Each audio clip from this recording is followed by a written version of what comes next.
We now move to the next part of the summit, the pitch challenge. It is my pleasure to introduce Mr. Patrick Buchan, Office of the Secretary of Defense, who will be the moderator.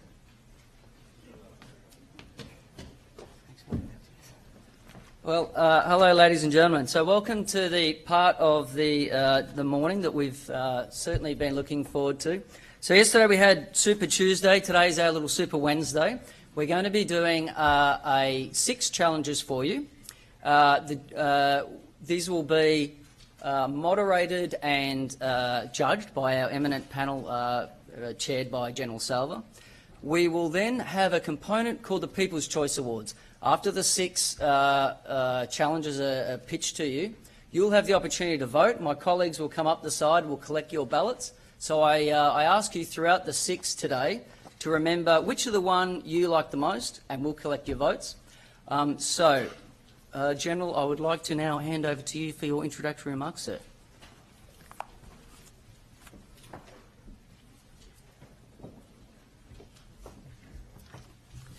That's called innovation. You don't have to use stairs. That's functional fixity. So first of all, thank you all for being here.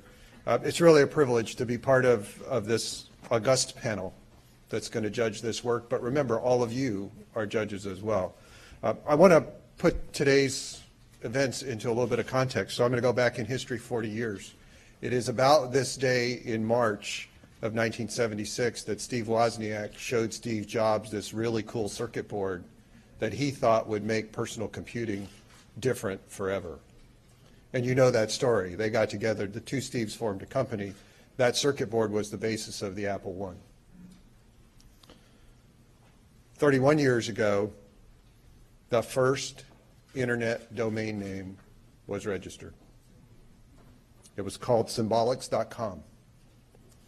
10 years ago, Jack Dorsey authored his first tweet, which said, "Just setting up my Twitter." We know what those things did to the environment that we work in. I have every Apple product known to man in my house. My wife won't work on any other platform. I depend on a smartphone, and so do all of you, for communications and connectivity, and the apps on that smartphone have changed the way we think about the world. That is innovation.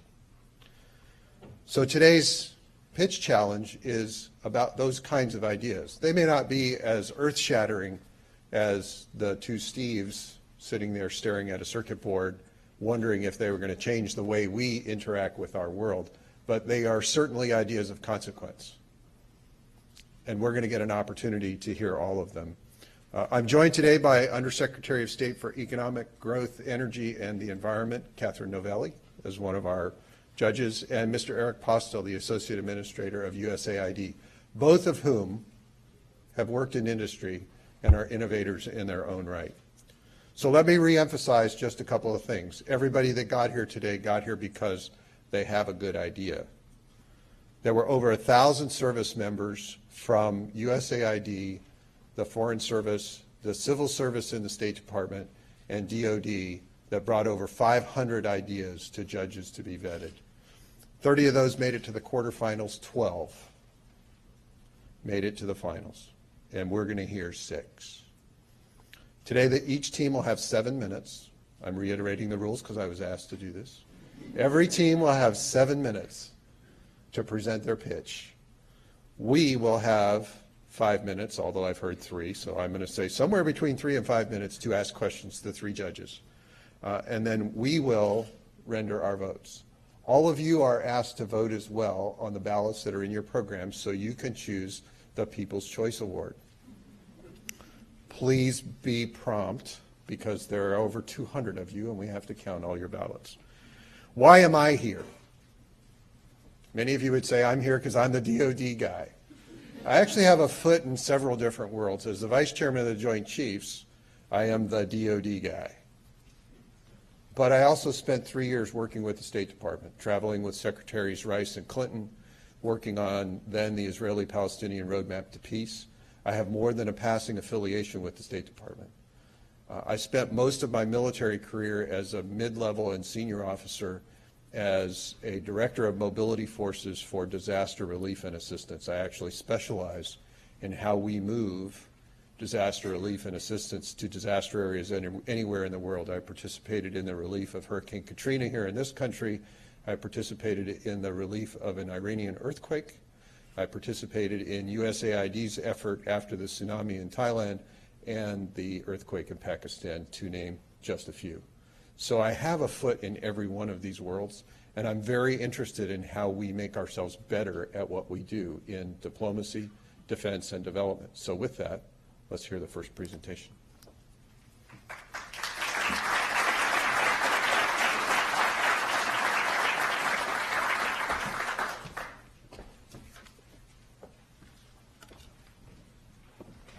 All right, Josh is going to be innovative and change some things for me, so I'll kind of tap dance for a couple of minutes and see if we can get through this. The first presentation we have for you today comes to us from the United States Air Force. This team is interesting on several levels. Firstly, they all attended the University of Texas together. They all joined the United States Air Force together, and we have two brothers in this team, and they all come from different units across the Air Force. We, as the selection committee, were fascinated by this proposal, hence why it went all the way through, as the General outlined, 500 to 24 to 12 to 6. The presentation you're going to see is called 3D Building Printing for the Advancement of Geopolitical Objectives. And while Josh just brings it up there, I would like to introduce to the stage, from the United States Air Force and the Department of Defence, Staff Sergeant Ismail Montesel, Senior Airman Leanne Blackburn, Captain Matthew Stelford, Captain Andrew Stelford. Ladies and gentlemen, over to you. Mayor Silva, panelists, ladies and gentlemen, thank you very much for the opportunity to be here today. We're really honored. Today we're going to be discussing a construction technology, and none of us are in the construction sector. But as an intelligence professional, a pilot, a vehicle maintainer, and a medical technician, we absolutely recognize the relevance of this cutting-edge technology. As late as 2013 in Bagram Air Force Base, Afghanistan, construction was still being completed on houses to protect Bagram's residents. This was vitally important for the protection against indirect fire and for improvement to quality of life. It's interesting to note that 12 years after the start of the conflict, buildings still needed to be modernized in order to protect the troops there in Afghanistan. Although construction technology has improved and manufacturing techniques have also changed, the processes for which construction is done has not changed drastically in decades. This change is coming, and the U.S. needs to be at the forefront. One solution is three-dimensional building printing construction. 3D building printing construction is essentially manufacturing with a mouse click. It is printing, literally layer by layer, the fabrication of large-scale parts. This technique saves money, saves resources, and is imminently safer. Initial estimates have projects being completed with 80% of the resources, 50% of the manpower in 30% of the time. Everything today, cars, clothing, cell phones, is completely automated. There's no reason why construction cannot follow this trend as well. 3D building printing advances geopolitical objectives and is a force multiplier. Imagine the ability to build fully hardened military shelters, low-income housing, hospitals, schools, shelters, and much more, and do so quicker, faster, cheaper, and equally as reliable as current construction methods. 3D building printing is a total geopolitical tool that could enable the United States to quickly and cost-effectively build housing, infrastructure, and access to clean water. In essence, 3D building printing is the mass production of construction. A company in China was able to build 10 houses in 24 hours for under $5,000 apiece. With a staggering statistic like that, one can only imagine how much money could be saved compared to current construction methods. Every year, almost 800,000 children under the age of 5 perish due to contaminated drinking water. With 3D building printing, we'd be able to build water, sanitation plants, and water supply infrastructure at a low cost and further the goals for disease prevention. Lastly, I truly believe that there needs to be an initiative to improve the living standards in both temporary and protracted refugee camps. According to the United Nations High Commissioner for Refugees, the current length of stay is 17 years. That's an entire generation. There needs to be schools, housing, and law enforcement just to fulfill basic needs. And with 3D building printing, we could build the hardened structures that would be necessary to establish a base for those in record time. Not only is 3D building printing time and cost effective, it's also energy efficient. The energy it would take to run a 3D building printer is no more than what it would take to run 2 ovens. So how do we get to the mass production of construction? Where do we start? How do we feasibly attain this? Well, it starts here, in this room. As government and industry leaders, the demand signal needs to be sent out to the private sector to initiate this technology. Doing this in a concerted cross-agency effort would allow for synergistic integration in the geopolitical arena. Of course, the first step would be to determine requirements. Every agency here has unique requirements, but many of them are shared. Once these requirements are set up, we would be able to design the exact version of the technology that we needed. The 3 next steps would be done concurrently. We need to develop and expedite the technology, build a logistical support chain, and do what I call building templates. As far as expediting this technology is unique in the fact that it is an integration of existing technology.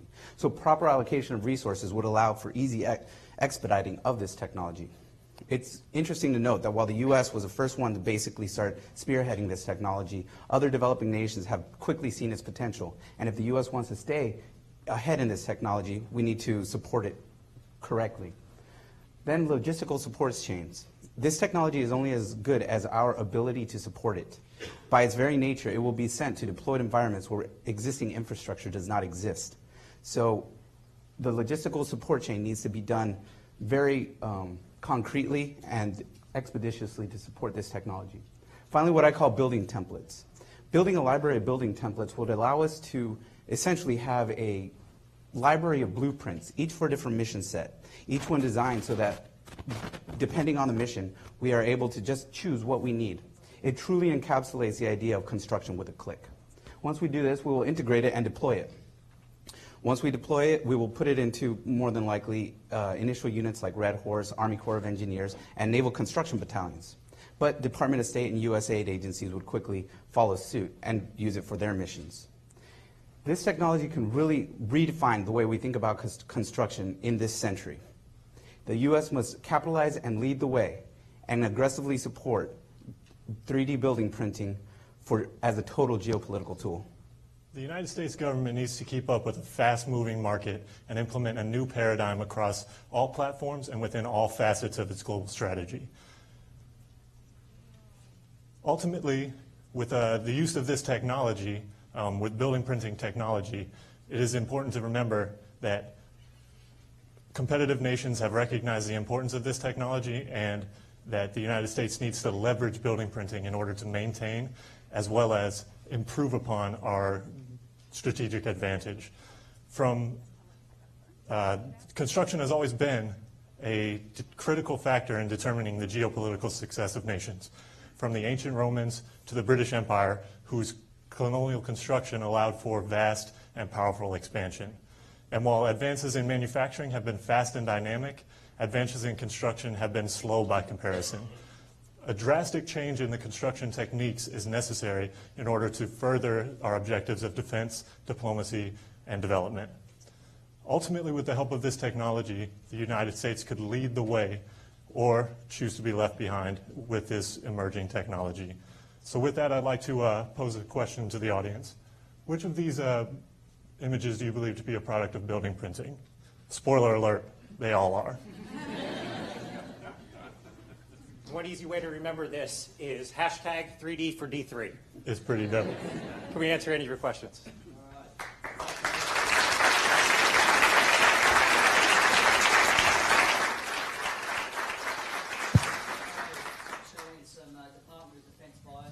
To our friends from the United States Air Force and the University of Texas.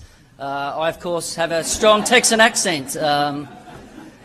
General, sir, I hand over to you and your panel. As for all the panelists, as you examine this technology and the application of 3D printing to to building itself, it occurs to me as you showed the animations that there are specific infrastructure pieces that have to be in place to support the technology. Can you give us a sense of how complicated that process is to put that infrastructure in place? Sure, I think Sergeant Monticello's best after. That was just one version of this technology that's built on a gantry system, but there is also another one that's basically about the size of an oil drum that can go around it. So as far as the existing infrastructure needed, basically all you need is a power supply. And like Airman Blackburn said, it only requires 8 kilowatts. So based on that, you could power it solar, you can power it like off of a vehicle. But ultimately, that's why we found that building the logistical support structure was so important, is because being able to send the building material to whatever location is basically what you need to do. And these building materials basically consist of concrete or whatever building material that you either have in place or ship to the location. How long would it take to ramp up something like this? What's your time frame? Well, ma'am, like we mentioned before, we're not necessarily experts in this field or in acquisitions, but the technology exists. So the technology is already there. There are several companies, both in the United States and otherwise, that are building buildings now. Depending on the mission that each department wanted to use would change the timeline. So, for example, I would imagine the Department of Defense would need it to be able to deploy rapidly in contingency response environments. That's not necessarily ready yet, so we'd have to explore the limitations for the logistics behind that. So kind of in just like any good answer is it depends. So. For the buildings that others in industry, others may have already built using this technology, what data do we have so far in terms of durability using this building system as opposed to other methods? Thank you. The technology is just as solid as any building that you build now. There is no degradation in the structural, in the support structure of the building. So it could be used, like the captain said, for DFPs, defensive fighting positions, for basically any housing, for even infrastructure development, not just buildings. Thank you. Thank you very much. Thank you, General.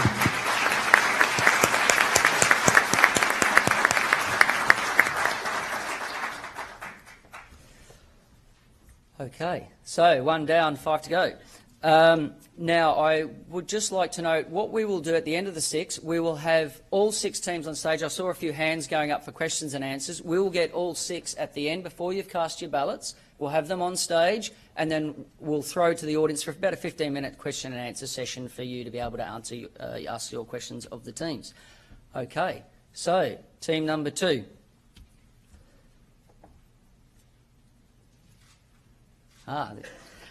Okay. Team number 2 comes to us from the USAID agency.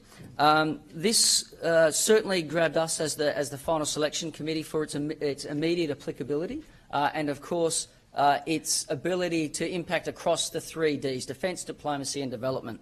So, without much further ado, I'm going to introduce this pitch is called Operation Crow, Saving Lives at the Last Mile. From USAID, we have Katie Kutub, Christina Yarrow, Xavier Tomsage, Josh Carnes, Lucy Mize, and Jen Fluter. Katie's going to represent the team on stage. Katie, I hand the floor over to you. Thank you, Patrick. Good morning, everybody. Hope it was a great first panel.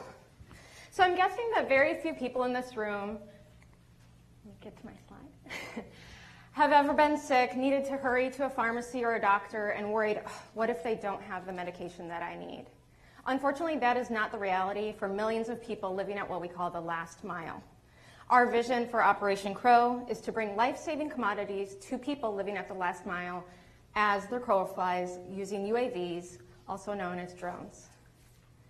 Every year, almost 2 million children die of vaccine-preventable disease and malaria. 175,000 women die within 2 hours of childbirth. Too often, we find these deaths occur because the right supplies were not available when and where they were needed. One country assessment found that nearly half of supplies were delayed and more than half of essential commodities were out of stock. Another found that transportation, distance, and lack of supplies accounted for 40% of maternal deaths. These rates are unacceptable, and many lives could be saved if the supplies were available. What's especially troubling is that it's not a problem of supplies not being in the country most of the time, but rather the bottlenecks in the supply chain system that prevent the supplies to getting to those services at the last mile. And so we see both stockouts and overstocks, with products getting wasted and expiring, like you see here. So clearly logistics are key, and today logistics means roads. But it will take 1.5 million miles of construction to connect rural Africa to roads. Other challenges include weather, terrain, political boundaries, and sheer distance. All of these factors make getting products to their destination unreliable and at times impossible. So if you take a look at this map, each line you see here represents the direct trip that must be taken to take commodities to the last mile from the next highest level in the system. At that level, it's not typically a logistics servicer that's bringing those products, but a health worker who is supposed to be spending time caring for patients. To deal with these challenges, today, a last mile logistics program typically consists of innovations such as motorbikes, backpacks, and animals, but each of these has limitations in the ability to provide timely access to life-saving commodities, especially those that require refrigeration. We believe that the future of transporting life-saving commodities will be as the crow flies. In many settings, using UAVs for supply distribution will save more lives at the last mile and be more cost-effective than existing options while freeing up staff time and reducing forecasting errors. Small UAVs, like the ones you see here, presently have the capacity to go about 60 miles, carrying up to 15 pounds at a price per vehicle of around $10,000. The technology is developing very rapidly, and we expect prices to stabilize and even drop. So what exactly would this look like? Well, let's imagine Anu lives in rural, remote Nepal. She goes into labor at a basic, understocked health post. The midwife needs supplies or to transport Anu to a higher level of care. Today, this would require a 5-hour drive over mountainous terrain on mostly dirt roads, or a risky, unclean birth that put Anu and her baby in danger's way. But with Operation Crow, the midwife can request a clean delivery kit using her mobile, which automatically knows where she is, and the supplier on the other end deploys the kit within minutes. The kit arrives while Anu is in early labor, having flown the 50 kilometers as the crow flies, and Anu and her baby now have a much greater chance of survival. Imagine this system were countrywide, with the vehicle loaded and ready to go on another deployment within the hour. Imagine if the population living at the last mile could access the right life-saving commodities at the exact right time and place they need them. Here you see an architect's rendering of a drone port in 2025, when a successful logistics operation will have multiple models of UAVs as part of its fleet, and Operation Crow will be a reality. We're not starting from zero. The basic concept is proven. We know we can load up a UAV and it can deliver commodities safely. Our community of practice works to learn and share from each experience, but so much is proprietary when government and other donors are not at the table. We will not see Operation Crow at scale throughout the world if we don't proceed cautiously, collaboratively learning and adapting along the way. This requires collaboration among private sector UAV firms who are willing and able to mentor local logistics partners and international technical experts who understand the everyday challenges of the last mile. We already have an amazing network of collaborators. In December 2015, we held a workshop with many of the groups you see here on UAVs specifically for health logistics. UNFPA had a similar event in Copenhagen in January, and just this month, a UAV for payload delivery working group was launched. Civil society, private sector, and host country governments are already using American, European, and largely Chinese manufactured UAVs to meet their needs. They are reaching out directly to American UAV developers without engaging our embassies to help facilitate the process. In order to learn and be responsible partners, we must engage. Let's develop the standards of practice. Greater engagement of the 3Ds will catalyze progress towards the vision of 2025. DoD, please continue to invest in UAV technology, share lessons learned around airspace integration, and transfer defense engineering skills to the private sector. State and commerce departments, please help open doors between the FAA and governments around the world for American companies that have UAVs ready to deploy but need help navigating new partnerships. And as responsible partners and trusted sources of best practices at USAID, we need to invest in the research required to make recommendations the United States government can stand by. We need to have the metrics to know whether UAVs are just sexy or if they can actually save more lives and money. What we're looking for here is support to carry out implementation research to demonstrate that we can bring UAVs for health logistics to scale using local partners and local communities collaborating with the best tech talent that America has to offer. Our vision is a new frontier the world is already moving towards, so let's not sit idly by. Working together, we can accelerate progress to save the mother who needs a pint of blood or the child who needs malaria treatment. We ask you to join us in this flight by committing resources, time, energy, and vision. Thank you, and welcome to Operation Crow.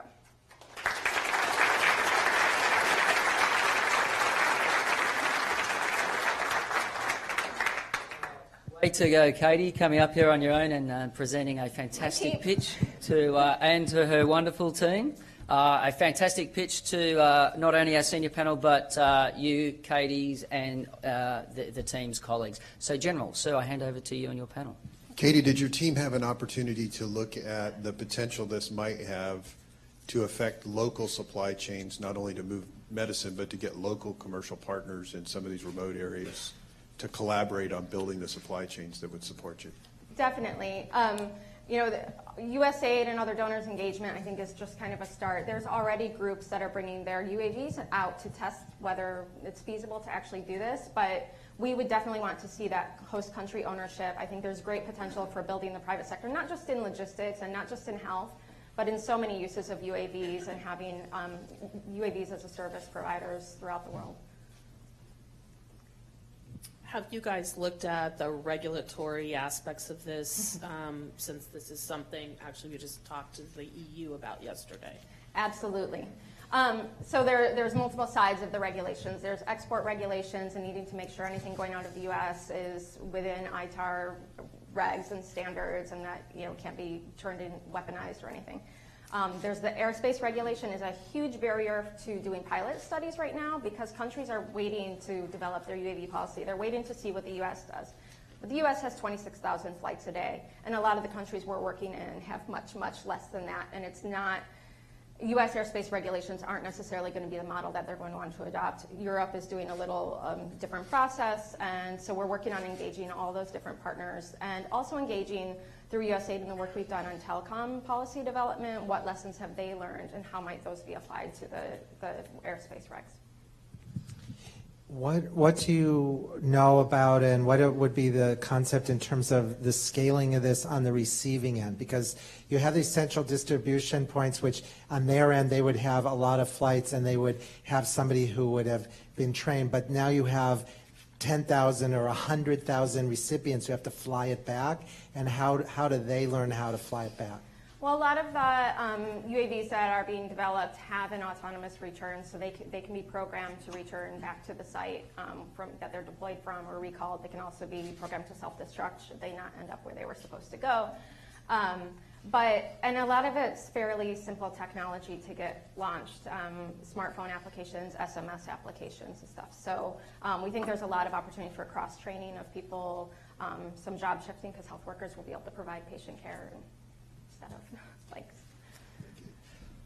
All right, well, thank you, Katie. Ladies and gentlemen, please join me in thanking Katie and the team.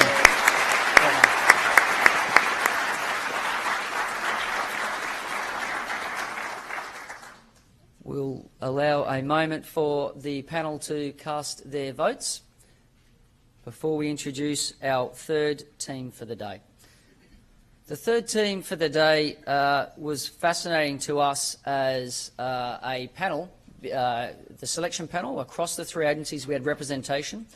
We've just seen from Katie and her team something that's imminently possible. The next one you'll see is something more of a moonshot moment for us, and that was really attracted us. It typified the innovation of the United States and typified what is possible. So I would like to introduce you to a team that was a collaborative team. This was one of the two collaborative teams that we had, that being the team members came from USAID, the United States State Department, and the United States Department of Defense. So let me introduce the Space Solar Clean, Constant and Global team. The team consisted of Dr. Paul Jaffe from the Department of Defense, with his colleagues Julia Neshawat from the Department of State, Colonel Thomas Bongiovi of the Department of Defence, and Dr. Avram Bar-Cohen from the Defence Advanced Research Propulsion Agency. So we've got representation across the three. Paul, I wish you the best, and I hand over to you, sir. Hi, I'm Dr. Paul Jaffe of the Naval Research Lab, and I am excited to be here to share my team's vision of a transformational innovation for defense, development, and diplomacy. Our lab has been a leader in space for over 57 years. We were the first to fly solar cells in space. We brought you GPS, and we discovered ice on the moon. Today, we are also working with DARPA to revolutionize space operations through robotics. We want to bring you a profound new capability to enable the next American century. Energy. It's the lifeblood of modern civilization. What if we could provide clean, constant energy anywhere in the world on demand, to the soldier on the mountaintop, to the farmer in the developing world, to the child whose city has been destroyed by a tsunami? We can do this. We can do it with space solar. The sun provides in an hour more energy than our civilization consumes in a year, but doesn't shine at night. By collecting sunlight in space, where it is brighter than anywhere on Earth and unaffected by clouds or night, we can then send that power wirelessly to the Earth, to wherever it's needed. Think of it as a sort of Hoover Dam in space. This approach supercharges the benefits of solar because it's always on. No other source can send the power anywhere. It's clean, constant, and global. This would provide energy for military operations, enabling resilient and flexible energy architectures. If a base moves or closes, energy can be sent where it's needed, when it's needed. It reduces risks and costs in dollars and lives. Similarly, space solar's global coverage means when disasters destroy power infrastructure, we can send the power quickly. Faster energy saves lives. In the developing world, reliable constant power from space solar can be used to fight the problems of water scarcity, poor health, lack of education, political instability, and unemployment. Being a leader in space solar would reframe our diplomacy. We would foster partnerships with emerging nations, and we would make good on our commitments in Paris. There are other compelling reasons that it should be our nation rather than another that takes the lead. We would spawn new industries, create countless new jobs, benefit communications, reconnaissance, space exploration, and space resource utilization. Above all, this would energize the spirit that America does incredible things. Here's why we should do this now. Historically, satellites have been expensive and one of a kind. Within the last 3 years, large and small companies alike have shown how we can reduce the cost of satellites through mass production. Within the last 2 years, our lab and others have leveraged advances in electronics and Gossamer materials to increase power per pound many times over. And within just the last few months, 2 companies have recovered booster stages from rockets, unleashing the prospect of greatly reduced space access costs. These advances have changed the equation, bringing down to 1/20th the cost of energy for what we pay to send it to some forward bases. The question now is not if, but when space solar is competitive with our cheapest sources of energy. We are not the only ones who have realized this. Opportunity is knocking. Here's how we get started. The challenges are uniquely suited to a task force comprised of defense, state, and USAID. Let's set it up now. Defense will take the lead with the engineering, with our international and domestic partners, and government and industry who are eager to start. State and USAID will take the lead in marshaling resources and allocating responsibilities, much as was done for the birth of the communications satellite industry, for the International Space Station, and for the ITER Fusion Energy Project. They will build the critical coalition to allocate spectrum for wireless power. Next, the international team will ground test the wireless power link, building on the success of the Japanese demonstrations of last year. These first two steps can be accomplished within 2 years for about $10 million. Next, we'll move to space with a demonstration on the International Space Station involving countries worldwide. The lessons we learn will be applied to a Pathfinder mission in low Earth orbit, able to send usable power all over the world, including to developing nations. These steps can be accomplished by 2021 if we start now for about $350 million, about the same amount of money that Americans spend annually on Halloween costumes for their pets.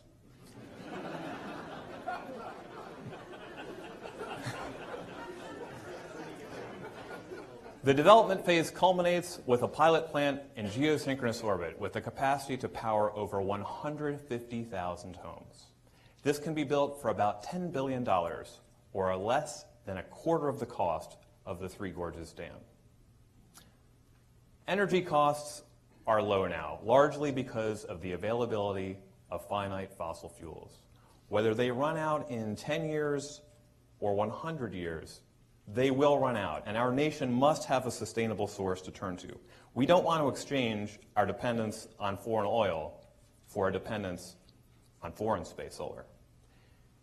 This gives us the ability to respond quickly to disasters, to prevent wars, and to win the wars we can't prevent. No other source is clean, constant, and global. We have a choice. We can settle while others surge, or we can boldly lead a truly transformational technology. You have the power to move this forward. The first step of setting up the task force is easy. All of you have the power to move this forward. Let people know we have the opportunity to unlock a new era of energy. Let's lead and power a prosperous and secure future. Thank you.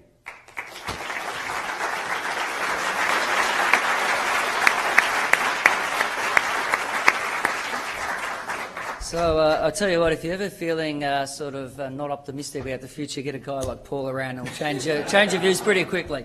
Ladies and gentlemen, I now would like to hand over to General Salva and the panel for questions. Thank you, General. As you examine this particular innovation, did you get a chance to look at the potential power loss between the collectors in space, the receivers on the ground, as a consequence of moving power wirelessly? And what impact does that have on the scale of the array, or arrays plural, that you might have to build in space? Yeah, absolutely. So this concept has been studied quite a lot, and the wireless power is well understood. A lot of people are not familiar with wireless power. Actually, you mentioned the founders of Apple before and their small prototype. I actually have here, since people don't always understand about wireless power, a demonstration that you can even collect the power that is transmitted from the Wi-Fi on your phone. And so this is just an LED. We call this a rectenna, a rectifying antenna. And I don't know if you guys in the back will be able to see this, but this is just collecting the wireless power just from my Wi-Fi transmission. So the receiver would be made out of thousands of these. If you've ever seen a baseball game where they cover the infield when it starts raining, the deployment would be something like that. And you could really deploy as much as you needed. You would get about 1 megawatt per soccer field. That's the way to think about it. But the efficiency of the wireless link itself is not it's very efficient. The greatest loss is actually in the photovoltaics. And an interesting point is that with space solar, these are better than 90% efficient. And you have that on the ground, you don't have to worry about dissipating the heat. If you have solar panels on the ground, you have something that's 20% efficient maybe on the ground. So all of the inefficiency is in space. Thank you. What's the role of the private sector in this? The private sector is definitely engaged. Northrop Grumman and Caltech actually have just recently invested $17 million in the development of some of the component technologies. So a government investment undoubtedly would jumpstart a lot of IRAD in the private industry. There's a tremendous opportunity for international cooperation on this. The Japanese, as I mentioned, are among the leaders in this technology. And the Chinese in the last 10 years have really taken a great interest in it. It's actually at a point where I can't even keep up with all the academic papers about space solar coming from China, because it's really a burgeoning field there. So there's opportunities with companies, not just domestically, our primes and startups. There's a startup in California that's trying to do this called Solarin. But certainly international companies and international governments have a great interest in this idea. As I understand it, battery technology is also moving rapidly with economies of scale and so forth. So can you take us through the pros and cons of, on the one hand, this, or alternatively, really good batteries connected to solar on the ground? Absolutely. Well, and that's the main trade for a lot of the scenarios, right? So you're going to have a shipping container. What do you put in it? Do you put in a rectenna receiver, or do you put in solar arrays and batteries?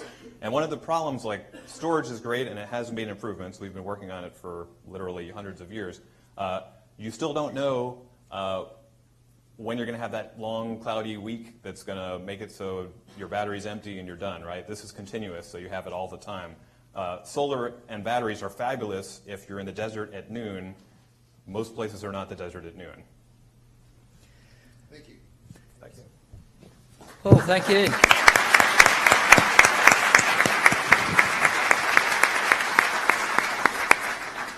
So our judges will take some notes and place some votes, and we will move to our fourth presentation.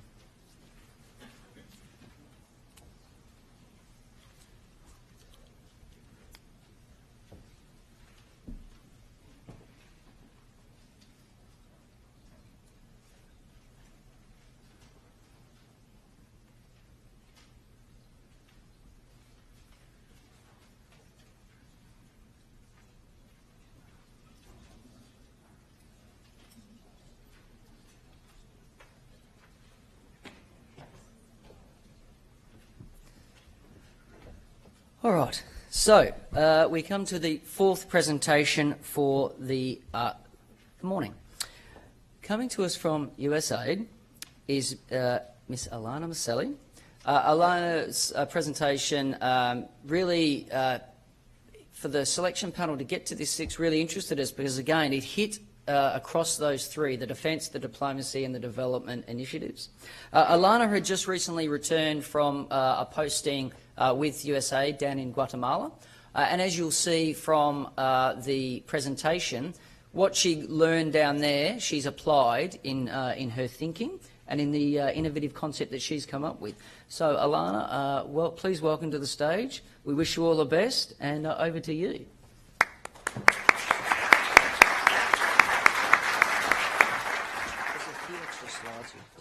Okay, sure. Hi, good morning, everyone. Thanks so much for coming. Here we go.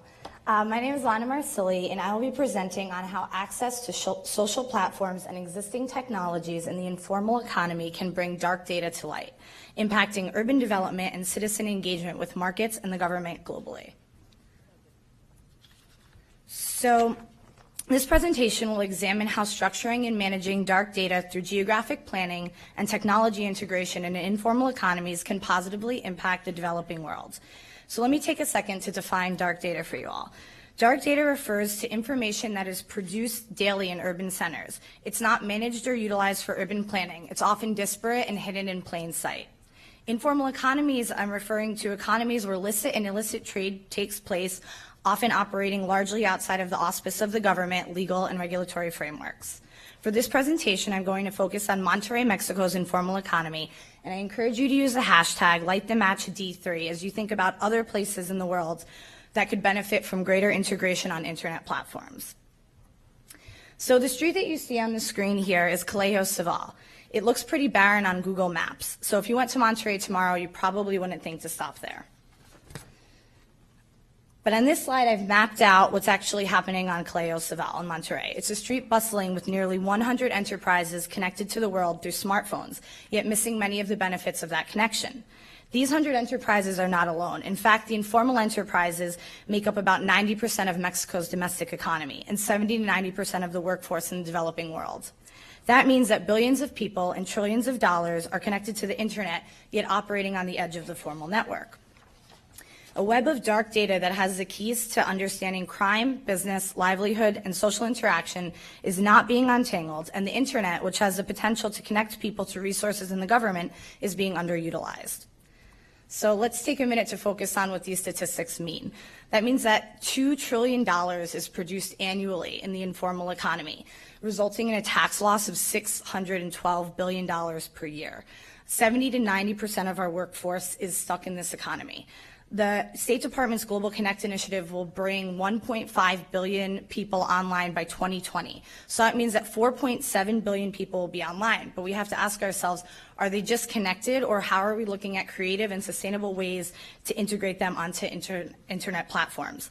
What are the ways that we can deploy tools to enhance what Global Connect initiative can really do? So I want to give you a tangible example of what dark data can do for urban planning. The most violent period of time in Monterrey, Mexico was from 2010 to 2012. Large industrial conglomerates and the government partnered to use technology and civic engagement to make real change. Their partnership brought crime levels down to historically low levels. Civic engagement around crime on new technology and tools successfully augmented formal data sets and left true impact. If citizens are given appropriate tools and platforms to communicate and document information, we have the opportunity to capture real-time information and make decisions based upon it, something that has been historically a challenge in the developing world to date. Bringing dark data to light can empower citizens to interact with their government and cities in ways that they never have before. It can also allow for businesses to make more strategic investments in domestic sectors, better opportunity for transparency, economic opportunity, which I've mentioned quite a bit of, and then, of course, also aid the government in understanding the realities of citizen life. The project benefits the ways in which various stakeholders and D3 units can tailor their work to context-appropriate situations. And as I mentioned, local actors are already partnering to reduce crime in Monterrey. So this project would stand to be another avenue by which citizens, cities, and the government and international community can partner for strategic innovation for economic development. Integration on the web is becoming increasingly important, and government should explicitly create the demand for relevant, findable, and high-quality social media content for its citizens. While venues such as Open Government Partnership, Open Cities, and citizen action platforms exist, a concerted effort from the government to include the informal sector is still absent. To give you an idea of the geographic challenge, 50 billion messages are exchanged on WhatsApp a day among 500 million users, yet only 3% of those messages are geographically findable. So during the Paris bombings, 4.1 million people went on Facebook and alerted 360 million people of their safety in less than a day, and hashtags were able to open doors to people affected by the tragedy. Paris is part of that 3% of geographically findable information. So we have to ask ourselves, what other knowledge is stuck at the edge of the network? So I've given you a lot of information and a lot of numbers, but I want you to think about what could be the future of D3 if we strategically deployed connection technology into the vacuums of the informal world. What would defense, diplomacy, and development look like in the future? And so a great deal of my presentation, again, focused on Mexico and Latin America, but there's data and information worldwide that lies dormant and dark. If you could bring any of it to light, what would it be? And I'd like you to share that information on Light the Match, D3 hashtag, and then we also have a hack pad, which is bit.ly/D3 dark data, and you can actually visit the Monterrey map that I talked about earlier, and you can see all of the enterprises, you can click them, there's a photo, there's information, and so the idea there was just kind of what's missing on Google Maps, what's missing in plain sight, and how do we start to think about integrating the space into formal platforms and the formal economy. Thank you.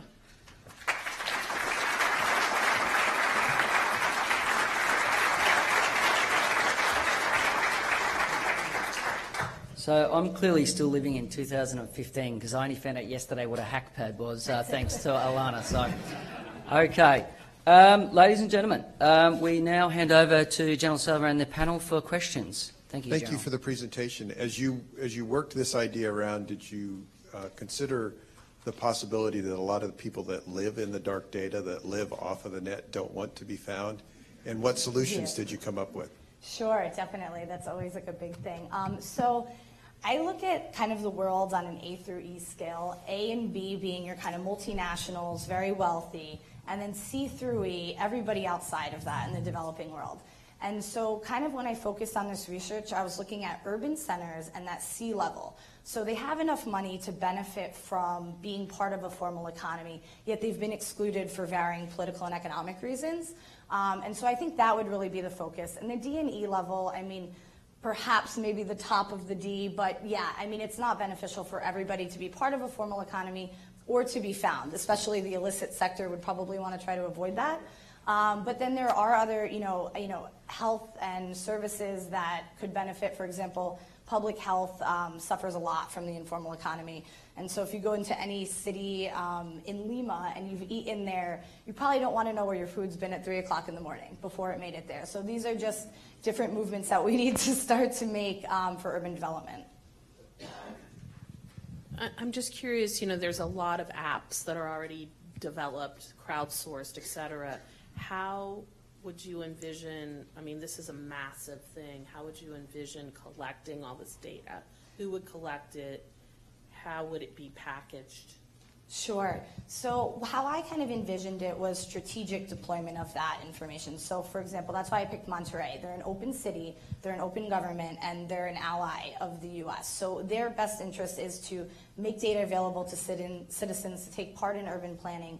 And I think that what will have to happen is it will have to probably be part of initiatives that exist. That's why I mentioned the Global Connect initiative.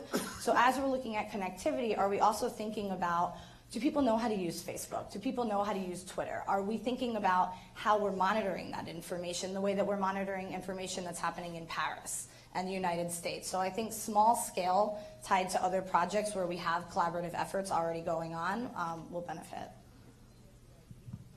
So building on that, so what, I just want to sort of stay on this, is, so what do you think the next 2 or 3 practical steps, if there are people in the room from the different agencies who wanted to work on this, you think that, through that state initiative, and you think in Mexico, or can you explain a little more? Yeah, sure. Please? So I picked Mexico just because they were the Open Government Partnership Chair, and I had experience with them. So I met with the consulate in Monterey, I met with USAID Mission, and then I met with North and Southcom, and they all said that this was something that they were really interested in collaborating, and that could take part and parcel to their initiatives that are currently underway. So there's a couple initiatives on the informal economy, there's Connect initiatives, and we previously partnered actually for that crime initiative that I mentioned. We partnered with the private sector and local government there to actually bring that to fruition through apps. Thank you.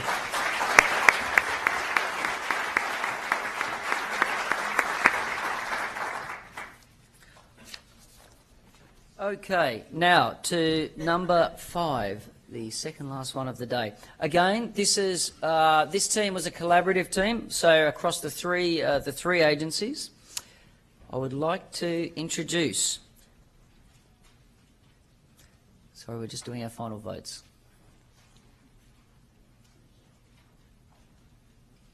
Final votes are done. Okay. So back to number 5. Number 5, sustainable microgrids. Building stability and capacity in regions of US strategic interest. A collaborative team across the D3. Can I introduce to the stage Dr. Bindu Nair, Mr. Troy Warshall from the Department of Defence, Dr. Alexis Erin from USAID, and Ms. Molly Ward from the Department of State. Ladies and gentlemen, I hand over the stage to our team.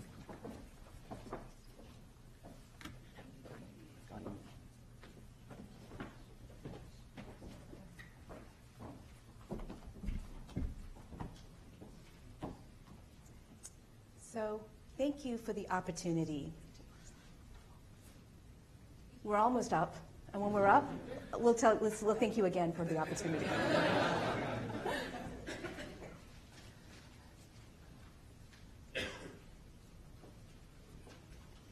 Okay, so now, again, thank you for the opportunity. We're really excited to be here. As Patrick just said, we are an interagency team with representatives from the DoD, from the State Department, and from USAID, and we're here to talk to you about technology transfer to overcome energy poverty. My name is Dr. Bindu Nair from the Department of Defense. I'm Troy Warshall, also from the Department of Defense. I'm Dr. Alexis Irwin from USAID. And I'm Molly Ward from the State Department. Can you imagine what it would be like to have no electricity at night, no television, no computer, no way to charge up your phone, not even basic household lighting? Well, this is what it's like for over 1 billion people globally. This image is a composite of the world at night. As you can see, certain areas, such as the US and EU, are well lit, whereas other areas, particularly Asia and Africa, have very little light. We propose to light up the world and overcome energy poverty by testing microgrid technologies in US military bases overseas and then transferring those technologies to the surrounding communities. We are well aware of the impacts of climate change, so whenever possible, we'll use low emissions approaches. We chose Africa as a proof of concept because it is the most energy poor region in the world. Today, 600 million Africans are without power, and half of them live in regions too remote for connection to a national electric grid to be economically viable. That said, Africa is increasingly important to a variety of US strategic interests, and the continent offers tremendous opportunity for youth to shape their own energy future, for African and international businesses to invest and profit, and for a variety of inclusive low-emissions development strategies to scale up. It should come as no surprise that the Department of Defense uses a lot of energy to accomplish its mission. And in many of the areas in which we operate, the lack of infrastructure forces us to fly in our fuel, a pretty expensive prospect at $10,000 to $15,000 per flight hour. But the truth of the matter is the true cost of energy is paid for in human lives. In Iraq and Afghanistan, we lost one service member for every 50 convoys, a number that adds up very quickly when you consider there are hundreds of convoys on the road every day. And Troy, this is exactly why, for the last 15 years, the DoD has been investing in microgrid technologies, which our partners at State and Aid will now help us transfer to surrounding communities for their own access to electricity. Access to electricity drives development in multiple different sectors. For example, access to electricity enables students to study at night, improving grades and graduation rates. Access to electricity also facilitates irrigation, which increases production and, over time, food security. And access to electricity can increase household income over 50%, spurring economic growth and the creation of new markets. We firmly believe that by investing in partnership and energy today, we can overcome the security challenges of tomorrow. Providing energy access is a huge opportunity for industry. So you may ask, well, why isn't industry stepping in? Industry has indicated that the risks of rural electrification are too high for the anticipated returns. Therefore, U.S. initiatives such as Sustainable Energy for All and Power Africa are working to mitigate the economic, regulatory, and policy risks. Our proposal will mitigate technological risks, as the Department of Defense will test microgrid technologies and determine which are most successful in difficult operational and security conditions. Our proposal will also address limited human capacity. State and USAID together will share knowledge of local energy needs, leverage existing civil society networks, and offer training and capacity building so that the transfer of these microgrid technologies is more sustainable. So at this point, you're probably asking, what exactly is a microgrid? Here you see a schematic of a microgrid, and where there is no access to the national electric grid, microgrids can provide electricity. So microgrids are really good for rural electrification for three important reasons. First, they can use any available energy source, whether we're talking about renewables, non-renewables, or a combination thereof. Second, they can scale, which means you can use them to power a couple of houses, a whole village, or again, anything in between. And finally, they're flexible, which means that they can adapt to changing energy needs. You can run this microgrid independently as a standalone unit. You can connect a whole bunch of microgrids together, the beginnings, the nascent beginnings of a grid structure, or you can connect it to existing or future electricity infrastructure. So our proposal is simple and comes in two parts. First, we propose to test a number of microgrid technologies at U.S. military bases overseas under a variety of environmental conditions and using a number of different power sources, for example, solar, wind, and if necessary, diesel-fired generation. And second, we will transfer the successful microgrid technologies to local communities according to their energy needs and capacity. As an interagency team with representatives from DoD, USAID, and the State Department, Our proposal of tech transfer to overcome energy poverty will increase energy access, promote economic development, and stimulate clean energy markets. We propose to pilot this activity in Africa, and we've been in touch with many of the key players over there. AFRICOM, the Agadez base in Niger, West Africa, as well as Power Africa. So we're ready to go. So once we have some successes in Africa, we hope to build on that and take this concept to other parts of the world. We're here today to ask for your support. We're looking for financial backing. We're also looking for technologies that can be integrated into this next generation of microgrids. And finally, we're looking for industrial partners who are interested in partnering with us to leverage the potential of the developing world. So come by and talk with us this afternoon or some other time, and come talk with us, and together perhaps we can use technology transfer to overcome energy poverty. Thank you for your time.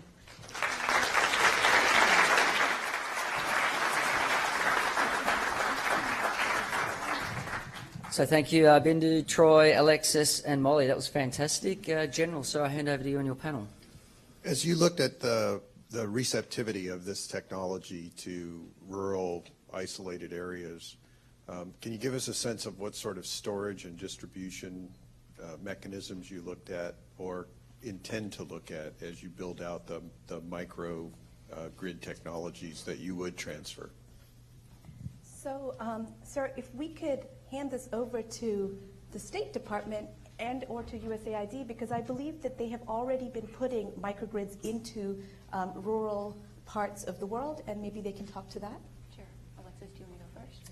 I'll follow you. Okay, great. So the State Department is the U.S. agency lead for the Sustainable Energy for All initiative. And this is a public-private partnership. It's an international initiative that works closely with both private entities, technology developers, as well as investors, and with foreign governments and NGOs and other public sector partners. So what we're doing is actually on the ground working with project developers to identify sound technology. So we will identify developers who are testing different microgrid technologies and helping them to perhaps identify potential investors who might be interested in those technologies, helping to work with the governments, the foreign governments, to make sure that the correct policies and regulations are in place so that those technologies can be not only piloted but replicated throughout a region. So we're looking at both all scales, mini-grids, microgrids, and really looking to replicate them throughout countries. And as the home of the Coordinator's Office for USAID, we are working with state very closely and other partners to advance beyond the grid, which is the off-grid component of the interagency initiative. So as Molly said, we are also in country seeing what works at the regional scale and the bilateral scale, and to bring in the USAID value add, always asking what makes sense for that local community so that it is co-created with the users and therefore is more sustainable over the midterm and hopefully the long term. So given all of the work that's already being done on microgrids and, in Africa, et cetera, what's the additive new innovation here? So one of the things that the DoD has been doing and has been doing for several years is testing a lot, is providing these things that we call test beds. So you can try new different technologies. We're not working with one single vendor. We're opening it up to many, many different people. And what we're doing is providing a place for experimentation. So you can try different things, put different things together, new energy sources. So if you guys fund the space-based solar and we suddenly start having space-based solar as a possibility, we can test that out quickly and see what we can do with that. And then figure out with our user community outside the wall, figure out what would be useful there, and then at that point, we'd be able to transfer something that is developed for that specific region. And then just quickly on the tech transfer, your slide says to communities, but do you mean that literally, or do you mean tech transfer to then the private sector, which would scale and expand? Thank you. Either, both. We would be using the same, the types, so we've been talking a lot with Power Africa and how they do business, and they have multiple models, and we would want to follow all the opportunities available to us. Thank you. Thank you very much. Thank you, ladies and gentlemen. Microgrids. Okay, we'll take a moment for our judges to score their votes.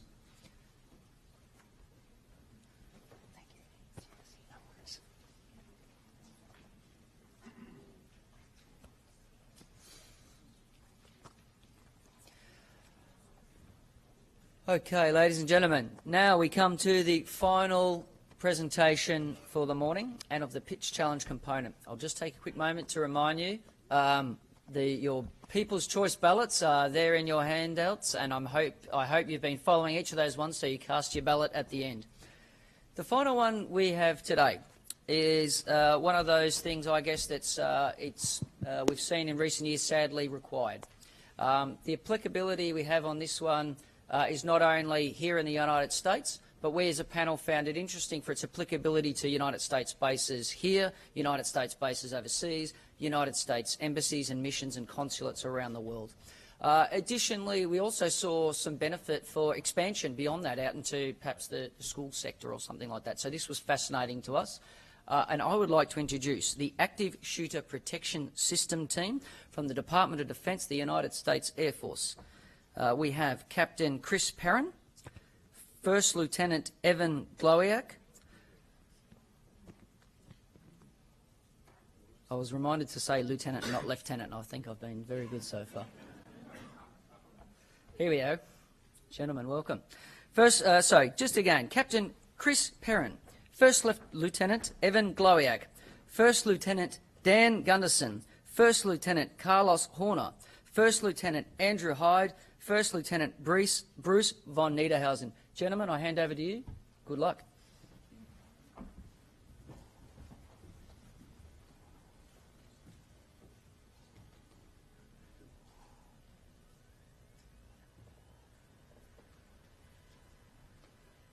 About the incredible response by teachers inside the school. Building 197 is the home of the Naval Sea Systems Command. A significant carnage, according to one official who has witnessed the scene. Pausing for a moment of prayer. Ladies and gentlemen, good morning. I'm quite confident that the video you've just seen requires no explanation. As leaders and innovators in both the public and private sector, I'm confident that you're all very familiar with the incredible challenge we've all faced in protecting our facilities, our personnel, and our school children from the threat of active shooter attacks. And despite the tremendous amount of money and attention that has been placed on this problem over the last several years, nothing we've done to date has made a dent in this alarming and increasing trend. My colleagues and I from the Air Force Research Laboratory over the last year were tasked to look for innovative ways to inject technology into this problem to either prevent or mitigate the severity of active shooter attacks when they do occur. To begin with this morning, I'd like to direct your attention to a timeline of the events not far from here at the Washington Navy Yard on the morning of Aaron Alexis' shooting rampage. The first thing I'd like you to notice is that there was a delay of almost 2 minutes before anyone called 911 after shots were fired that morning. The information that was passed to the 911 dispatch was, in some cases, inaccurate and conflicting from call to call. This resulted in a delay before the police responded first to the wrong building and eventually 11 minutes into the incident to Building 197. And upon arrival at Building 197, the police were unable to find Aaron Alexis and terminate the situation for the better part of an hour. The result of this delay and lack of situational awareness was the loss of 12 lives that morning. In our analysis of the Navy Yard shooting and similar events, we sought to find areas where the injection of technology could have the most significant impact on the results. Prevention is most ideal, but what we came to find is aside from TSA airport-level screening, which is impractical on a large scale, it'd be very difficult to prevent something like this from happening were someone motivated enough. So what's the next best option? We discovered that the immediate detection and notification to law enforcement and building occupants was the next best thing that we could provide by leveraging technology. As a result, we developed a gunshot detector using off-the-shelf electronics, microphones, and a processing board, developed an algorithm that is able to distinguish typical loud office noises that you may hear from a gunshot, provides a positive identification, and then it pushes that information out. The next challenge we faced was, how do we want to push that information? Do we want to make it Ethernet-based, wireless, phone lines? So we conducted a trade study to figure out the best way to communicate that information, in which we looked at existing emergency systems, particularly fire systems. So this building is outfitted with a fire protection system. If a fire were to take place in one of these rooms, the monitoring station, the fire department, would know exactly which building, wing, location that took place in, and they would send their units immediately there. Whereas active shooter incidents we've seen have relied on 911 calls and sometimes provided conflicting information. We're so efficient at monitoring fires that no school children have died in a fire in the last 20 years. We took the gunshot sensors we developed and integrated them directly in with the existing fire protection infrastructure, essentially making a fire alarm for active shooters. We also created a manual pull station that someone can activate where they see a threat prior to them, firing a weapon. So how does this look? We have sensors and alarms distributed throughout a building. If someone were to enter and fire a weapon, that would be detected by one of the gunshot sensors, and that information would be pushed to the building control hub. Following that, two things will happen simultaneously. The building occupants will be notified via a lockdown alarm, the locations of the shot, as well as the local law enforcement. They would dispatch their units, who could then proceed directly to the last known location of the threat, being provided real-time intel by our system. What I'm about to show you is a quick video of our demonstration, of our prototype system installed in an elementary school building.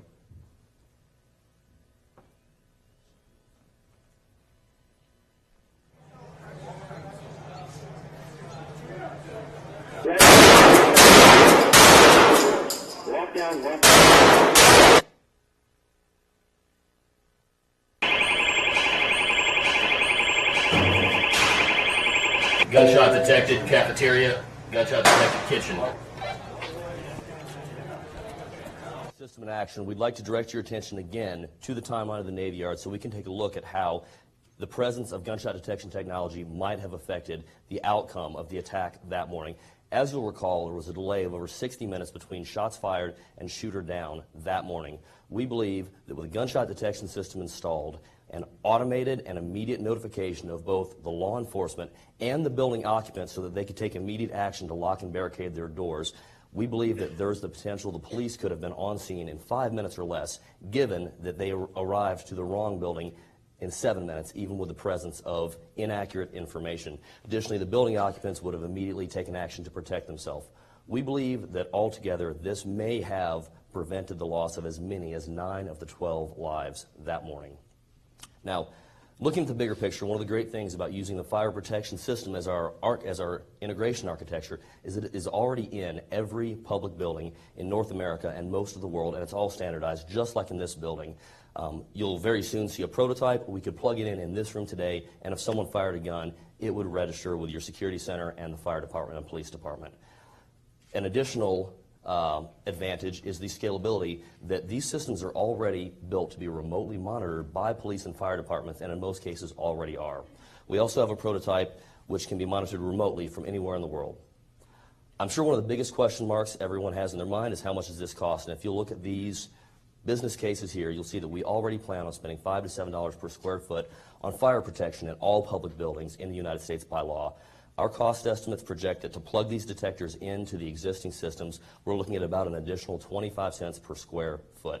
And we could protect an elementary school like the one in Connecticut where the tragedy occurred for somewhere between $15,000 and $20,000. So where do we go from here? This technology is very mature. It's in fact not very complicated. We believe that a few $100,000 and the support of leadership could have us at a manufacturable, robustly tested configuration ready for pilot and test installations in as little as 12 months. So ladies and gentlemen, what we'd like you to leave here knowing this morning is that with enough support, there is the potential for gunshot protection technology to save lives this year for less than the cost of replacing the carpet in the facilities we seek to protect. Thank you.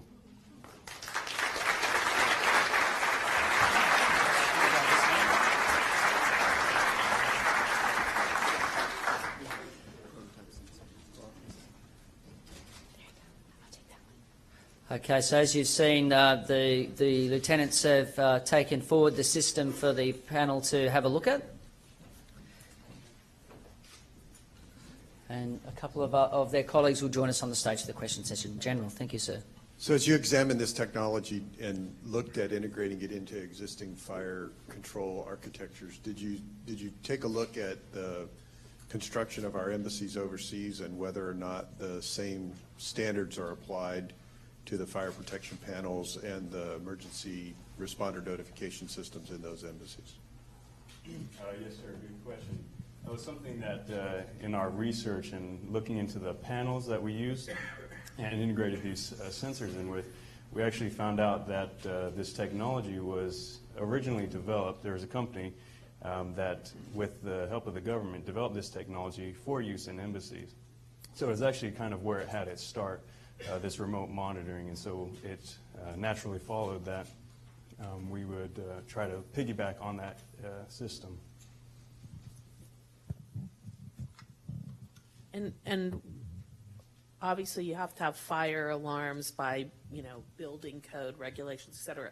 Are you thinking this would become a requirement as part of building codes in order to make it more ubiquitous, or how are you thinking about that? Yeah, ma'am, that's definitely a possibility. But the way everything is set up today, there's the NFPA regulations regarding just the interface, and we would be able to just work right into there and kind of, we were told at the outset of this is to, if in a perfect world you didn't have to deal with regulations and this other things that tie your hands that would come later, and possibly if this becomes robust and tested, we can get certification and put it in everywhere. So if I can add, ma'am, there's a certification process to plug anything into a fire protection network, and there are already some other devices such as intrusion alarms which are certified. So there's some work to do to be approved to go on fire networks, but I do think that the vision would be that some sort of system like this in the future would be standardized in the majority of public buildings. That would be our vision. Absolutely.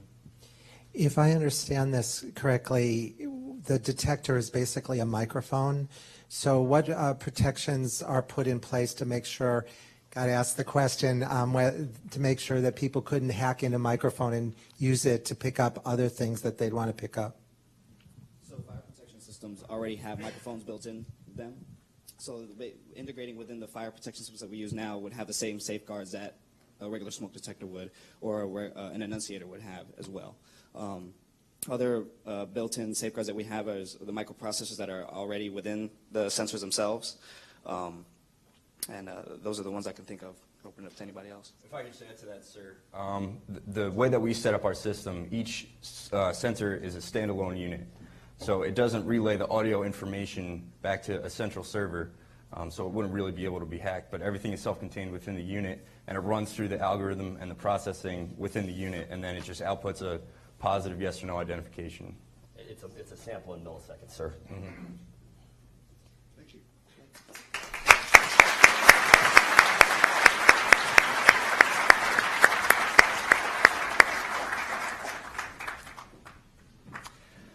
Okay, ladies and gentlemen, you have seen the 6 proposals, the 6 pitches.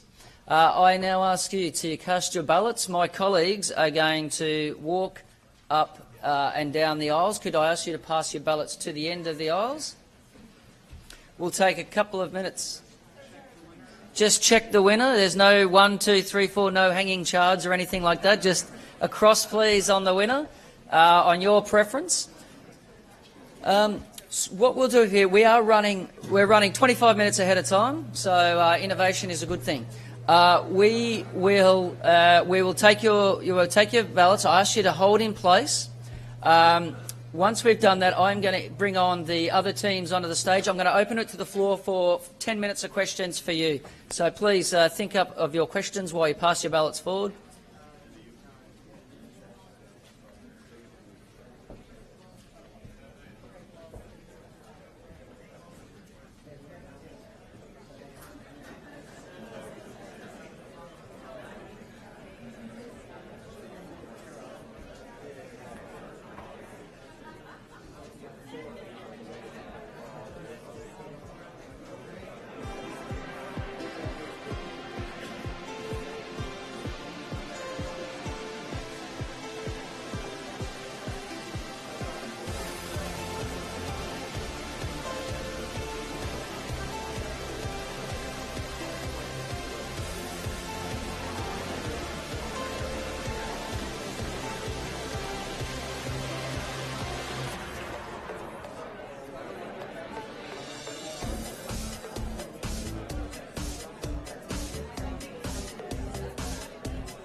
folks out here now, the other teams.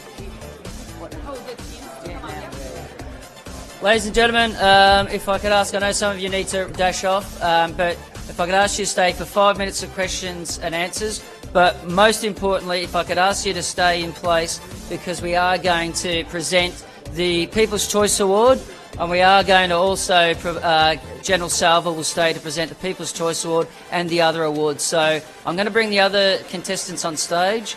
Generally, I would never apologise for being early, but today I'm going to ask if you could just bear with us for 5 or 10 minutes. I know we've got a busy afternoon ahead of us back at our offices.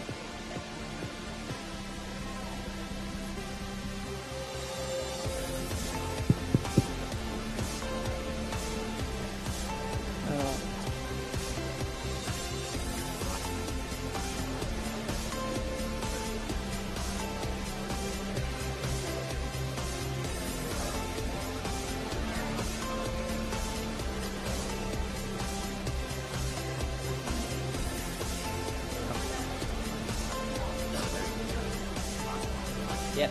Okay, last call for ballots, please, folks. Mr. Mark Hughes is going to go and count up the ballots. If I could ask you to please take your seats.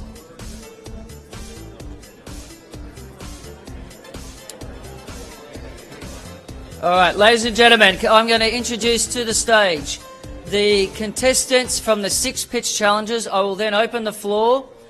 To questions.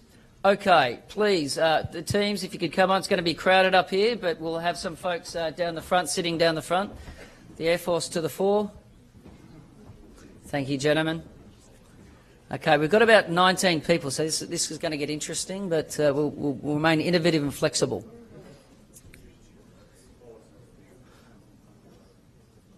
All right. Chris, can I just get you to move to the left, mate? Cheers. Okay, here we. I'm rapidly losing sight of the stage here. Here we go. All right, some down the front. Thanks, Josh, directing the traffic. Okay, that's everybody. Ladies and gentlemen, you've heard General Salva, Mr. Pastel, and Under Secretary Novelli open up for questions. I now would like to open up to the floor for questions. Yes, sir, down the front in the yellow tie. Thank you, sir.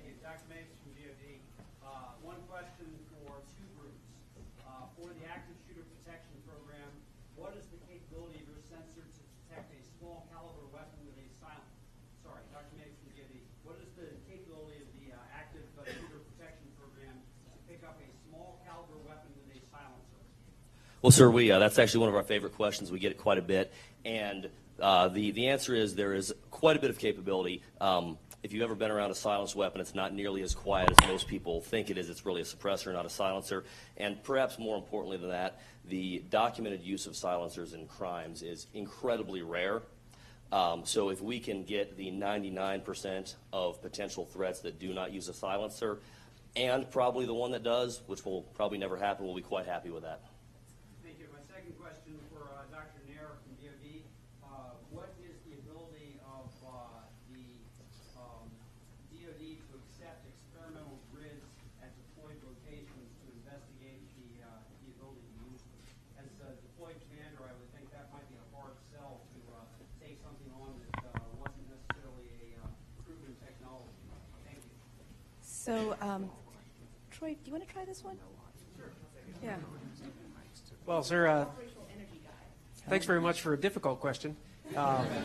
We understand that there's some policy challenges. We understand that there's some concerns for operational commanders on wanting to be able to accomplish their mission and not be bothered with outside things. But what we've been able to do in the operational energy community is show people the benefits of microgrids, how it turns back operational capability to that commander, and it actually gives him more capability. So if we package it that way and folks understand that it's not that they're going to get something out of it for their investment, it makes a big difference in their acceptance of it. So part of it's an education process, part of it's going to be a policy process, but I think those are things that we're thinking about and are working through. All right, thank you. 2 questions. Sir, over there, if I could ask you just if we could have a head to the microphone, that'd be great. Thank you, sir. My colleague, Christine, will pass that back. Thank you. Hi, I'm Jafar Ahmed from DoD. This question is for the Space Solar team. You had mentioned that the energy would be transmitted back to Earth wirelessly. Is there any danger of that energy being intercepted by other people? How does that work? There is not a danger. There are established safety levels for power density, and the system would adhere to those. Much as you don't have to worry about breaking a land speed record on your bicycle, there's not a way for it to exceed those. There's been extensive studies and testing of the effects on animals. They've actually exposed birds for months at a time to more than twice the levels you would expect to have with this system, and there's no discernible effect. So it's very safe. No, I mean, can another actor, another state, another group take that energy? Is that possible?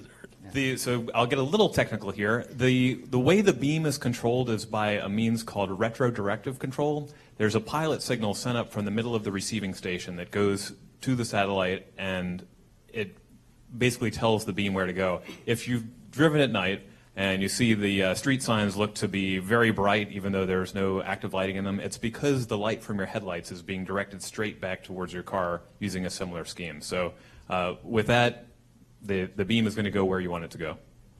Thanks. Okay, further questions? I know I planted one somewhere. Oh, yes, sir, over there. You should go to the microphone, so that's what I did. Oh, thank you. No problem. My name is Mike Champness. I've been providing support to the Air Force headquarters for a while. My question is for the active shooter team.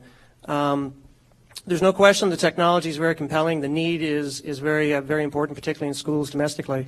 But my question is a little broader. There were over 500 proposals submitted here. What do you think the message would be sent to our international partners if the one that's selected is exporting probably one of our biggest problems we've got in this country to protect ourselves when we're overseas and not really help anybody?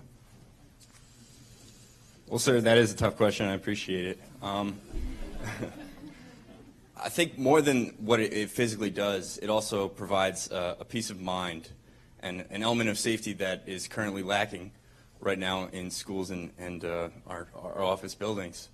I think there would be a way to project it that it's not just like we're moving our problems overseas, but that we're interested, invested in our personnel and our partners, and we're engaging to do everything we can to protect that. Thank you. Okay, further questions? Sir, thank you. Yes, I'm Jim LaPointe from the 385th Cyber Operations Squadron at Scott. I've got a question for the Active Shooter Protection Team. Your system assumes that you're going to be hearing some noise that will create the situation. What about in the situation of a knife attack or someone uses a weapon that is not, does not generate an obvious sound? Have you thought of a way of integrating a literally pull switch with the system so that someone could integrate it and literally yank something on the wall if they detected something that would integrate with the fire protection system? Sir, we have a piece right here, which is exactly what you described. And it works exactly like a fire alarm pull station, but it's blue and says lockdown, and we'll notify exactly where it is, in what room, and yeah, so it's a pull station for active shooters. I have one other question for the solar team. What is the process by which you would keep basically the devices in orbit? Would you use GPS systems to basically lock them in orbit, and would that be susceptible to hacking, which could potentially cause a problem to your power grid?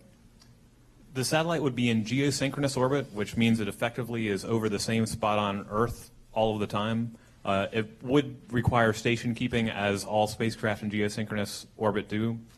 But the cybersecurity challenges are similar to what we've already dealt with normal satellites. So that's not a showstopper by any means.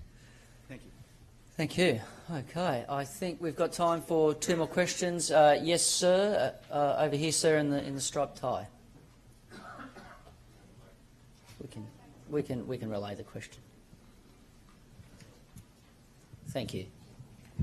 Thank you. Calling on my very ancient physics degree, if this is a geosynchronous satellite, there will be times when the array will be on the other side of the Earth from the sun. You indicated that this would provide continuous power. I'm a little confused on that point. I'd be delighted to address that. So a single satellite in geosynchronous orbit will go briefly into eclipse around local midnight on the autumnal and vernal equinoxes. That amount of time compared to the whole year is less than 1%. So for a single satellite, it's less than 1%. If you have multiple satellites, you never have to have an outage because not all the satellites will be in eclipse at the same time. Okay, physics lesson as well. This is, sir. I've got three questions. I'll take three more questions. Yes, sir, to you, and then we'll go over here and then over there. Yes, sir. I have a question. A lot of similarities between your technologies, but there's always a sense that everything's hackable. Planes flying through microwaves, somebody bringing in a sound device and pulling maybe a clip of maybe a gunshot and hacking your device, so forth. But there's also combinatorial pieces of your ideas. For instance, you can combine some of these. So my question to all of you as a team, this is hard. How are you hacking your ideas? Some of you hinted on that. And how are you opening it up for more collaboration after you? Well, we're certainly exchanging business cards. Well, speaking for the active shooter detection system, one of the things that we've sought to do is make sure that everything that we've built is designed to an open architecture standard, or at least to a fire protection interface standard, which in most cases is just for the alarm, it's just a binary signal, and everything else is just normal open architecture information exchange. That way, anyone who could improve on it could build other devices. There is some additional research going on at the Air Force Research Lab to add other capabilities, such as maybe a camera that would take a picture of the gunman and so on. Something to add? I think one of the greatest things is being here. I mean, it's incredible. We didn't really know too much about each other's projects, but imagine being able to 3D print an entire village built on their microgrids that's powered by his solar power. I think this is what it's all about.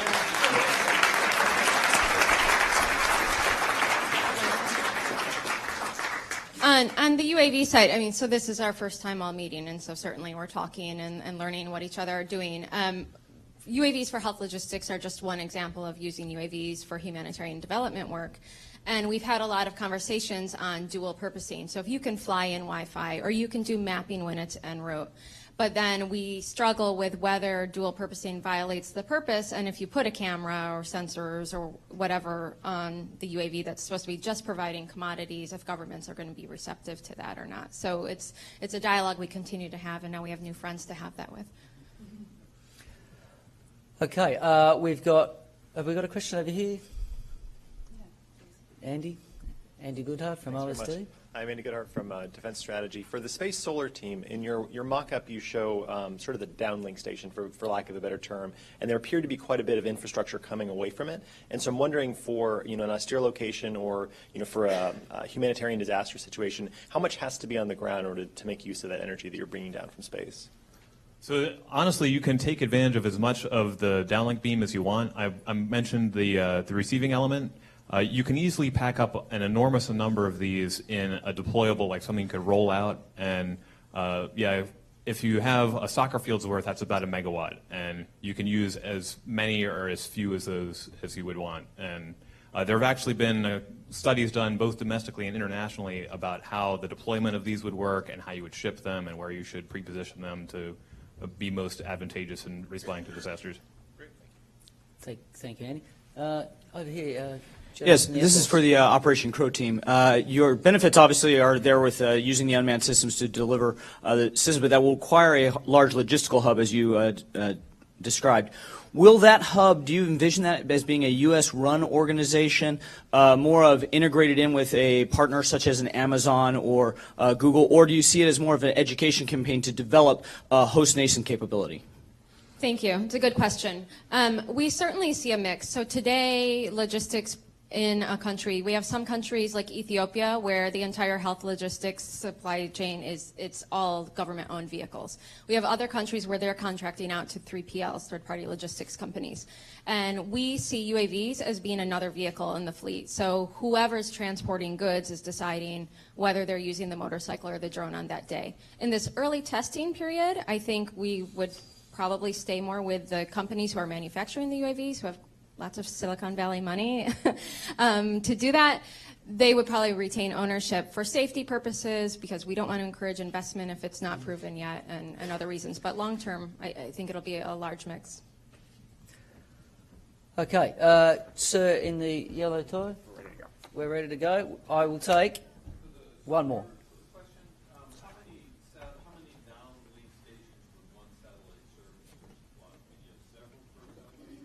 You certainly could. The way we sometimes share communication satellite bandwidth now is by a technique called time domain multiplexing, where the availability fits into different time sections. And you could do the same thing with this, where you send it for 10 milliseconds to one location, the next 10 milliseconds, et cetera. And you could service a number of locations that way. Yes, and a single satellite can reach basically can see most of a third of the Earth. So a single satellite could, for instance, serve everything in East Africa all the way over to Southeast Asia, down into Australia, or one that's kind of over Central America could serve all of North and South America. Now, that's not to say that would be the only one that you would need. You would need multiple depending on how much power you required for your grid. But the agility that's so different in space solar power is the ability to span and, in fact, move as the power demand moves across basically an entire third of the Earth at a time. Okay. I will ask the teams to kindly move to the side. With the moment you've all been waiting for the last 6 months has finally arrived. Anticipation that you've all waited for. You've come to Washington twice. We had, what was it called, Snowzilla? Snowmageddon was one of those, I can't recall, and it prevented us the last time. So, can I invite General Salva, sir, to the stage to award the awardees. Now, we have several categories. Just like the Academy Awards the other night, this is the moment you've all been waiting for. So,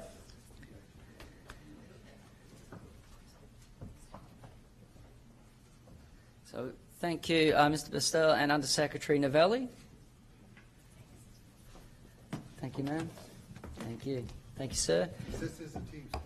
It's representing the D3. Okay. The first award for impact in our category of impact, 3D printing. Well done.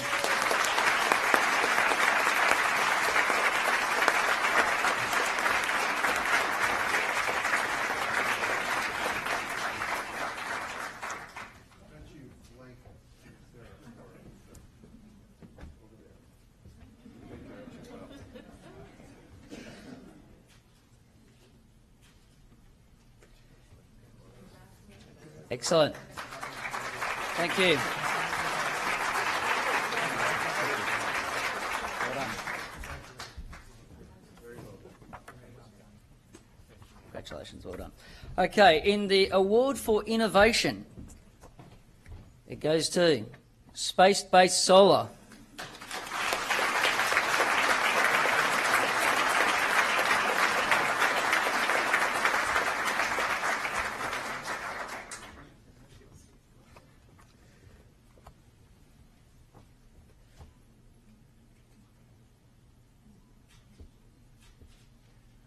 Fantastic.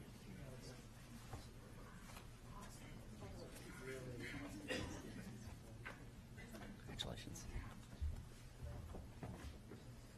Congratulations. Okay, in our next award, feasibility goes to the Active Shooter Protection System.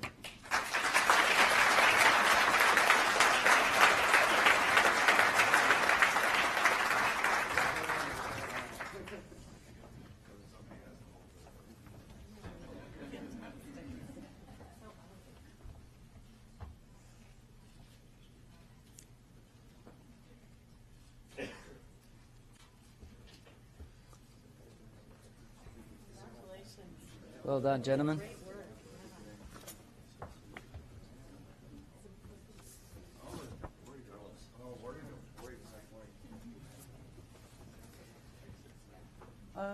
Gentlemen, I've got some news for you. I don't want you to leave the stage just yet. In the category of metrics, Active Shooter Protection System.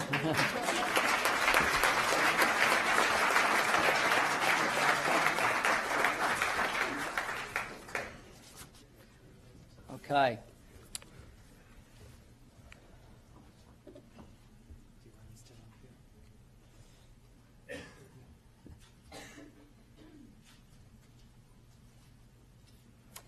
Thank you.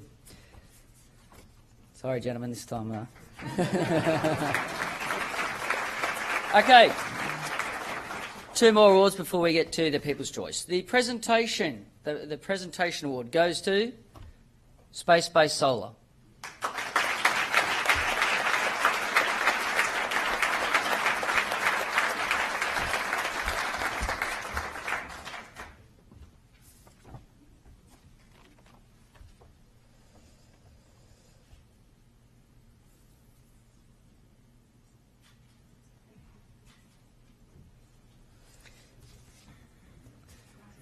Just, you might want to hang around for a while.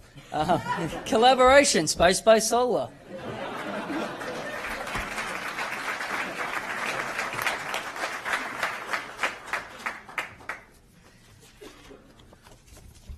It's like Mad Max the other night at the Academy Awards.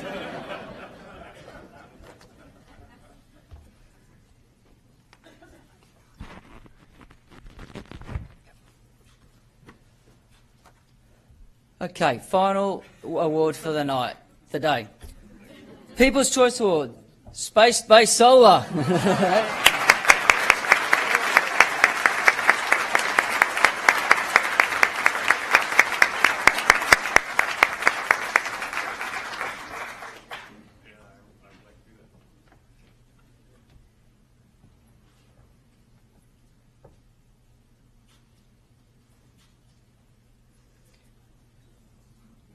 Thank you.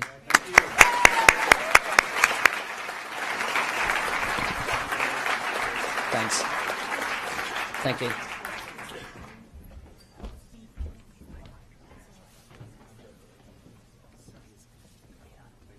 Thank you, General.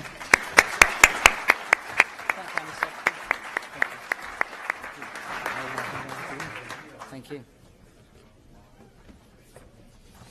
So just I'd like, on behalf of General Salva and Undersecretary Novelli and everybody involved in this, I'd just like to make a few final concluding remarks. And I just want to start by congratulating literally the hundreds of people from all 3 agencies that took time to submit ideas. Even if you weren't selected today, really don't be discouraged if you weren't presenting today or if you weren't one of the ones who got awards. It's tremendous what you all are doing, and we really need to keep doing all of this, and you all should be very, very proud of what you've done. It's really awesome. The panel, we just kept looking at each other and thinking, wow, this is really interesting, and we should find money for this and that, and et cetera.